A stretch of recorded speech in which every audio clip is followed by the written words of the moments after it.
All right, my little math friends, we got just a quick little lesson here because when we start into chapter 9, we're going to deal with more geometry. And so I'm just going to give you a quick review here on calculating the area and perimeter of rectangles and triangles, something you guys have done. I just want to review this with you guys here. First, I got to give a shout out to a student out there, Luvetta. What's up? All right, let's continue on with this lesson here. I apologize ahead of time, my little math friends. This is going to take a while to explain. This is going to be about a 20-minute video.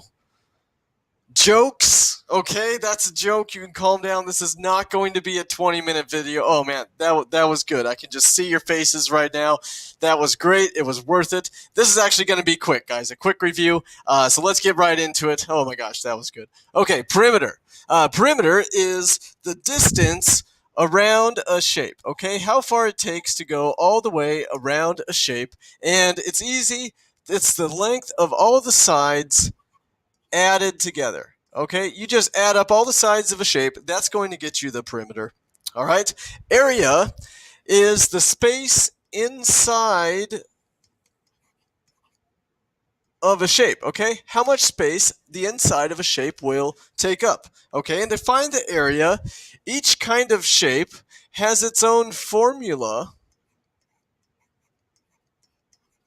to calculate area. Formula, or another word, way. Okay, each shape has its own way to calculate the area. All right, so we're going to take a look at that. The first one we're going to look at, I'm going to skip to the next page, is area and perimeter of rectangles. And that's going to go pretty quick because that's simple. You guys have done this before.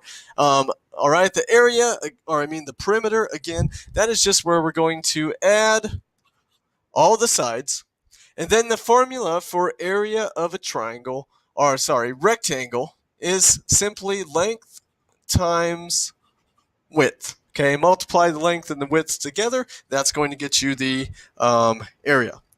Okay, let's go ahead and get these two rectangles done here. First, we're going to calculate the perimeter.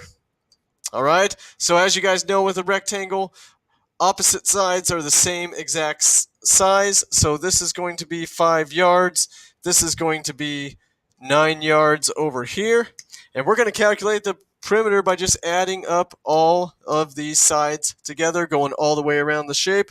So we have a 5 plus another 5 plus a 9 and plus one more 9. If you guys add that all together, that is going to get you 28.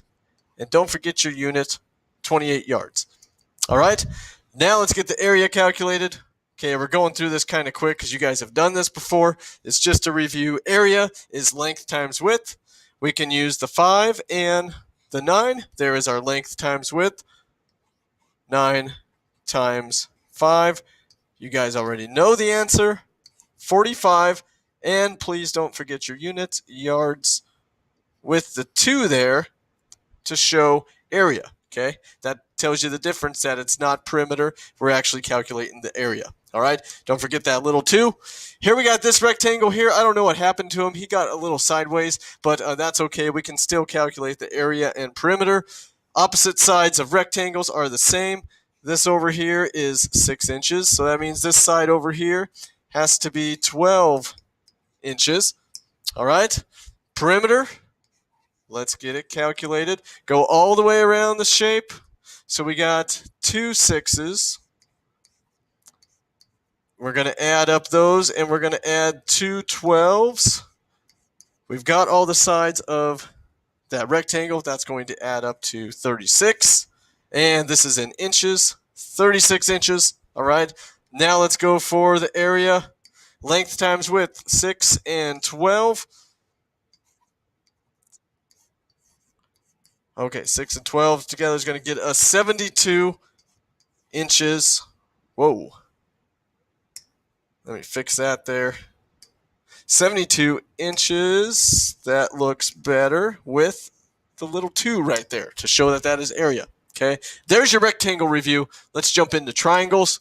All right, triangles can be a little trickier, but not too bad. But we're going to talk about these triangles just a little bit. First of all, the perimeter is the same. We're just going to add all the sides together. All right, and the formula for area of a triangle is something different. It is the base times the height, okay? And I'm going to put that in parentheses because you need to do that part first. Okay, do that first, order of operations, and then after you do that, you divide by 2.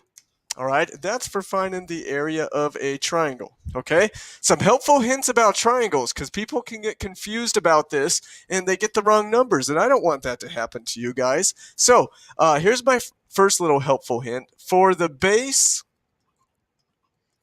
and height of a triangle. Find the right angle. Okay, each triangle is going to have the right angle symbol. All right, it looks like that. Okay, it shows a right angle, and that right angle symbol is going to show you where the base and the height is to calculate the area. Okay, that right angle is going to be your friend. Okay, so another helpful hint here, and we're going to go over this: do not use the false height. Okay, I see people do this every single year. They use the false height to calculate the area. Don't do that. You want to use the true height. Okay, and I'm going to point that out to you. I'm going to show you where you can find the true height at. Okay, so let's get into taking a look at this. Here is our first triangle here. Let's calculate the perimeter because that'll be the easier part here. The perimeter is just going to be the distance all the way around this triangle. So we have a 12 plus 12 plus 8. Okay, add those all together, and that comes out to 32 meters. Okay, now for the area, the first thing I want you to do is find the right angle, which is right here. There is our symbol for the right angle, and that is your friend because the right angle tells you that the two sides that make the right angle, where the right angle is, one side down here is your base, and this side up here, this dotted line, is the true height. Okay, that is the true height of the triangle. And then over here on the side, okay, this is what we call the false height. Okay, that's the false height. That is the number you do not want to use when you are calculating the area. Okay, you want to use the actual height of the triangle, the true height, not this slanted diagonal line over here, the false height. Okay, so don't get confused with those. Use the two parts that make the right angle. All right, so let's get this calculated. We have the base, we have the true height. All right, so we got 8 times 11. Put that in parentheses, wrap that baby up in parentheses. Then you're going to divide by 2, all right? So do this part first. That comes out to 88. And then divide by 2. That's going to get you 44 meters with the 2, okay? That is the area of the triangle, all right, for this one right here. You got to use the true height to get that calculated, okay? Let's take a look at B. Let's calculate the perimeter and area of triangle B. Start with the perimeter. Let's get the distance all the way around this triangle. We have a 20, and then we have a 12, and then we have a 16. We're going to add those all together. That's going to get us 48 millimeters is the perimeter of that triangle. Okay, now let's calculate the area. And check out this triangle. Here is the right angle of the triangle. Find that first. Find your right angle. Okay, this one is actually built into the triangle. It's actually called a right triangle because it has a right angle. So here is your base and height. Here is your base. All right, and here is your true height. Okay, the two parts that make the right angle. This over here is your false height. Okay, don't use that number when you're calculating the area. All right, so here's our base, here's our true height. Those are the numbers we're going to use. So we're going to have 16 times 12. And then we're going to divide that by 2 once we do this multiplying first. So that'll give us 192. And we're going to divide that by 2. And that will get 96 millimeters with the 2 over there to show that that is the area. Okay, we got one last triangle here, and I don't know what happened to this rascal. He got like turned around upside down, but that's okay. We can still make it work. Something happened with this guy, but let's get the perimeter done first. All right, just go all the way around the sides of this triangle. So let's add all these together. We have ourselves a 50, then we have a 48, and then we have over here, we have a 38. All right, add all those sides together. That's going to get you 136, and this unit is in kilometers. Let me fix that. Kilometers. Okay, which is quite a large unit to use there, but that's all right. Whatever works for this upside down triangle. All right, then we have our area. Okay, look for the right angle. There it is, right there. It's kind of like find the right angle. There you go, you found it. So that tells you that even though this triangle's upside down, this flat part here is our base. And then this dotted line here is going to be our true height. That's the one you want to use. Don't get confused with these guys out here. There's a false height. No, don't use that. Here's another false height.